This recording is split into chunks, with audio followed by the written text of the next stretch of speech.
Good morning and welcome to today's Time to Grow, which is we're looking at chapter 5 of Working with the Law by Raymond Halliwell. And this is a great law. It's one that made such a huge difference in my life. When I first it came to me from somewhere about 15 or 16 years ago, and it really, at the time I didn't know where it had come from, but I think I've got a pretty clear idea now of where it came from. And it's the law of receiving. And Halliwell opens the chapter by saying, understanding reduces the greatest to simplicity, and lack of it causes the least to take on the magnitude of complexity. And then he goes on to say that giving, which is the first or fundamental law of life, is the first law of all creation. The attitude of getting is the law of life in a congested state or in repressed action. As long as getting dominates the mind, that mind is in a paralyzed condition, being limited in its action in accordance with the fundamental law of creation.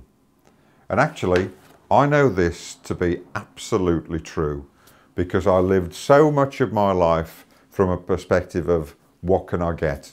Be it everything I went into was, be it a relationship, a business, or a job, I always looked at it from a perspective of what could I get? And as a result, I got nothing. And my mind actually did turn into that paralyzed state, or I lived in that paralyzed state of mind for many years. When the law of giving was given to me, and this is essentially the foundation of the law of receiving, my life changed completely. And I try to go into every interaction that I have now from a position of what can I give? And it's transformed my life, because giving is the precursor to receiving. So we must willingly give to as many people on a daily basis based on the value that we have to give them that we can. That's our family, our friends, our colleagues, and as much of the wider world as possible.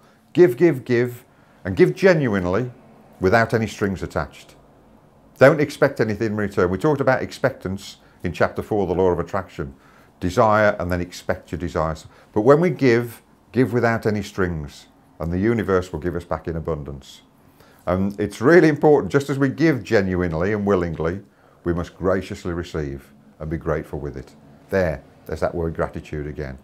It is so powerful, this law, the law of receiving, but it always starts with giving. And can I just read you a quick paragraph, on how Halliwell ends this chapter. And this makes perfect sense again to me. He says, if the business world accepts that giving of service as the basis of success and progress, can we not accept the same truth in our business of living life? This is not a religious plea, this is good logic, or plain common sense. For if the law works in one department, it surely will work in every department wherever we choose to apply it. Just take the next few minutes to see how, or to decide how, you're going to give to as many people as you can today. Everybody you come into contact with, even if it's just a smile can make a big difference to somebody's day. Thanks for listening, and I look forward to speaking to you tomorrow.